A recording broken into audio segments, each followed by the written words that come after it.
Welcome to social. Bhuj the pride of India की story एक real life incident पर based है, जहां 1971 वॉर में स्क्वाड्रन लीडर विजय कार्णिक ने भुज के गांव में बसी औरतों की मदद से एक एयरबेस बनाया था। फिल्म में काफी चीजें रियल लाइफ इवेंट से ली गई हैं, तो काफी सिचुएशंस को फिक्शनलाइज्ड वे में दिखाया गया है। इस वीडियो में हम एनालाइज करेंगे कि फिल्म में कौन से एस्पेक्ट्स फैक्ट्स थे, यानी जो रियलिटी में भी हुए थे और फिल्म में दिखाए गए, वहीं फिल्म के कौन से एस्पेक्ट्स फिक्शन थे, यानी कि वो चीजें जो रियलिटी में नहीं हुई पर फिल्म में दिखाई गई है। इस वीडियो में बहुत से स्पॉयलर्स होने वाले हैं, सो वी रिकमेंड कि आप इस वीडियो को फिल्म देखने के बाद ही देखें। मैं जीता हूँ मरने के लिए, मेरा नाम है सिपाही। नंबर 1, फिल्म में दिखाया जाता है कि Pakistani army Bhuj air base पे अपने फाइटर जेट से बॉम्ब्स गिराती है। This scene is actually a fact. Reality में भी पाकिस्तानी एयरफोर्स ने 40 नेपाम बॉम्ब्स गिराए थे, जिससे भुज एयर बेस डिस्ट्रॉय हो गया था। नंबर 2, भुज की स्टार्टिंग अजय देवगन की नरेशन से होती है, जहां वो ईस्ट पाकिस्तान और वेस्ट पाकिस्तान का कॉन्फ्लिक्ट नरेट करते हैं। हमें बताया जाता है कि ईस्ट पाकिस्तान में 30 लाख लोगों को मार दिया जाता है। इन लोगों को मारने का डिसीजन पाकिस्तान के देन प्रेसिडेंट याया खान ने जनरल टिक्का के साथ मिलकर लिया था। फिल्म में भी यही सीन दिखाया जाता है, जहां याया खान पूछता है कि तुमने बस अभी तक 30 लाख को ही मारा है। फिल्म देखते हुए आपको भी शायद आइडिया नहीं होगा कि ये नंबर रियलिटी में भी इतना ही था कि नहीं, पर let us tell you that this is a fact. Reality में ऑफिशियल डॉक्यूमेंट्स में लिखा गया है कि एस्टिमेट वाइज 30 लाख लोगों की जान गई थी। Genocide of Bangladesh is considered to be the 9th highest in the number of deaths by Wikipedia as well. Number 3, one of the most important characters of the film is flight lieutenant Vikram Singh Baj, जो पूरी Indian army को airbase पे लाने का mission plan करते हैं। विजय कार्णिक से ज्यादा उनके रोल पर फोकस किया गया है, दैट मेक्स अस फील कि उनका कैरेक्टर रियलिटी में भी रहा होगा, बट टू आवर सरप्राइज ऐसा कुछ भी नहीं था। पूरी फिल्म में ये कैरेक्टर एक फिक्शनलाइज कहानी पर बेस्ड है, जिसे समवट डंकर्क और पर्ल हार्बर जैसी फिल्म्स के नैरेटिव से क्रिएट किया गया है। एयरबेस है तो डेफिनेटली वहां पायलट्स भी आए होंगे, बट विक्रम सिंह बाज wasn't a real life personality, so this was fiction.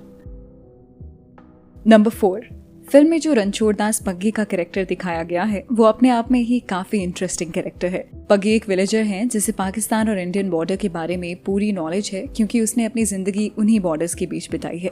Indian intelligence भी उसकी मदद लेती दिखाई गई है। सो doesn't that make you think कि स्पाई करने के लिए इंडियन इंटेलिजेंस के पास अपने लोग नहीं है? Don't you think it was a fictional character? Make a guess. 5, 4, 3, 2, 1। Ranchhod Das Pagi एक रियल लाइफ पर्सनालिटी थी, जिन्होंने रियलिटी में इंडियन आर्मी की मदद की थी।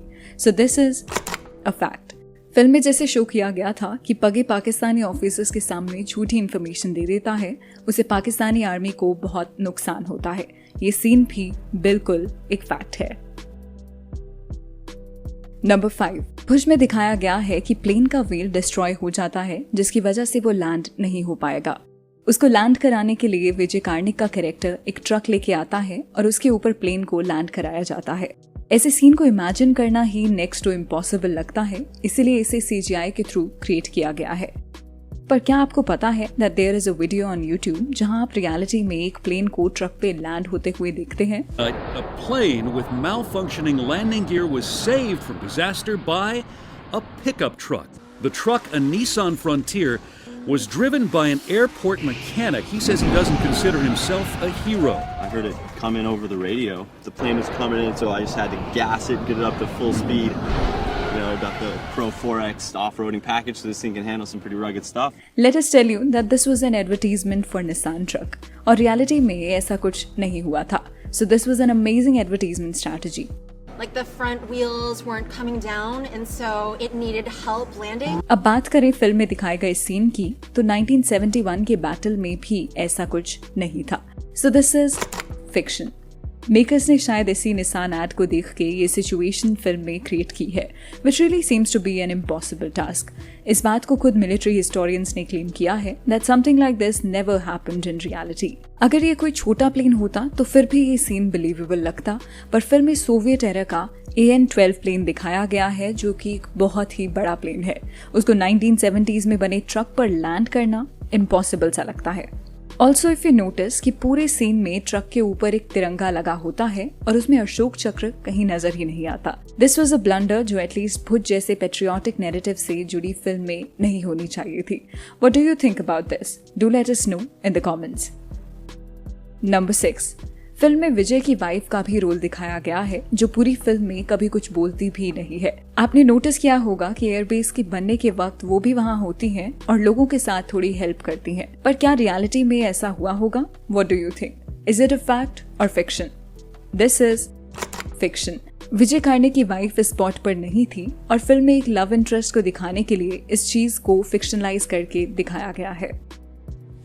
नंबर 7, फिल्म में एक सीन आता है जहां फ्लाइट लेफ्टिनेंट विक्रम सिंह बाज अपने फाइटर प्लेन से एक मिसाइल लॉन्च करते हैं। ये मिसाइल वो एक टच स्क्रीन टेक्नोलॉजी से एग्जीक्यूट करते दिखाया जाते हैं, which makes the scene questionable, क्योंकि उस वक्त इंडिया के पास फाइटर प्लेन्स इतने एडवांस नहीं थे और ऐसी टेक्नोलॉजी उस वक्त तक आई भी नहीं थी।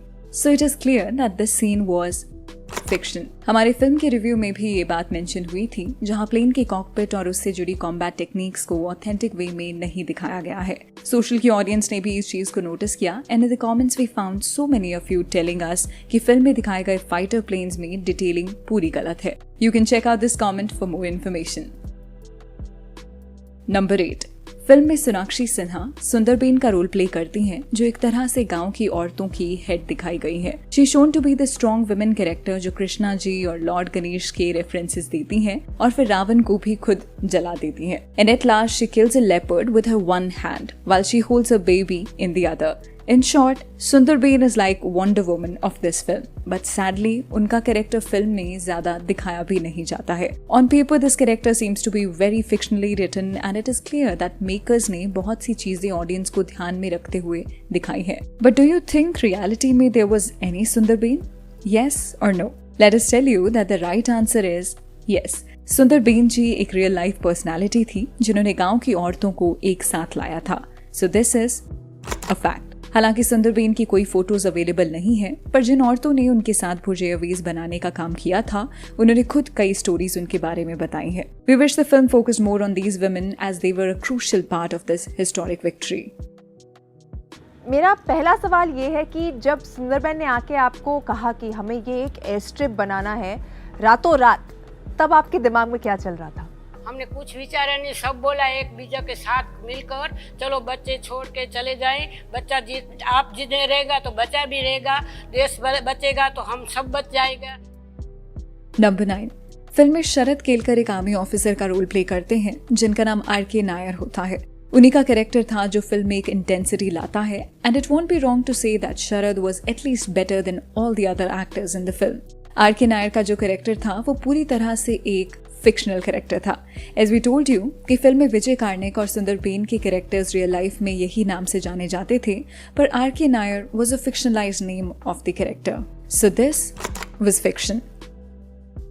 नंबर 10, फिल्म के एंडिंग सीन्स में आपने देखा होगा कि पगी एक कुल्हाड़ी से अराउंड 100 to 200 पाकिस्तानी सोल्जर्स को मार गिराता है और उसे खुद कोई सीरियस इंजरी नहीं होती। डू यू थिंक रियलिटी में भी पगी जी ने इतने सारे सोल्जर्स को मारा होगा?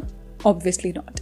So this is completely fiction. We were so shocked to see how illogically they have portrayed this scene. पगी सिर्फ अपनी कुल्हाड़ी से इतने सारे सोल्जर्स को मारता है और किसी भी सोल्जर को ये आइडिया नहीं आया कि उन्हें गन से अटैक भी किया जा सकता है, just like we said in his review.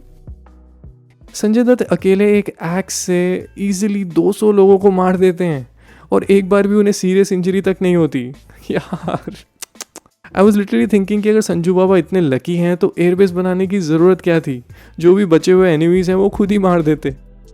Video खत्म करने से पहले do check out our fact versus fiction video of Shershaah. उसमें भी ऐसी बहुत सी इन्फॉर्मेशन है जो आपको काफी सरप्राइज करेगी। पॉइंट 5140 को कैप्चर करने के वक्त एक सिचुएशन क्रिएट हो जाती है जहां फिल्म में विक्रम अकेले 3 सोल्जर्स को हाथों से मार देता है। What a thrilling seen it was. जो ऑडियंस फिल्म को एक फिल्म की तरह ही देख रही होगी तो उन्हें लगा होगा कि ये सिचुएशन रियलिस्टिकली पॉसिबल ही नहीं है, क्योंकि विक्रम बत्रा को तीनों सोल्जर्स हर तरफ से अटैक कर देते हैं और उस बंकर का साइज इतना छोटा होता है कि उसमें 3 लोगों के साथ लड़ना काफी मुश्किल है। The seen in fact is a fact. Captain Batra ने खुद बिना डरे 3 पाकिस्तानी सोल्जर्स को मार गिराया था। उसके बाद जब उन्होंने जंप किया क्लिफ में तो वहाँ पे शायद उनकी गुत्थम गुत्था लड़ाई भी हुई 2-3 पाकिस्तानी के साथ और पता चला था हमें कि उन्होंने 3 पाकिस्तानीज को हैंड टू हैंड कॉम्बैट में मार गिराया। So do check the video. The link is in the description. इसके अलावा अगर आप किसी और फिल्म की फैक्ट वर्सेस फिक्शन वीडियो देखना चाहते हैं, then do drop a comment about it. We'll see that if that film can be covered in fact versus fiction series. तो चलिए that's a wrap on this video. आप हमें Instagram, Twitter और Facebook पर भी फॉलो कर सकते हैं @socialofficial, जहां आपको हर तरह की फिल्म और एंटरटेनमेंट से जुड़ी अपडेट्स मिला करेंगी। ऐसी और भी इंटरेस्टिंग वीडियोस के लिए देखते रहिए सोशल, हर उस चीज के लिए जो आप जानना चाहते हैं।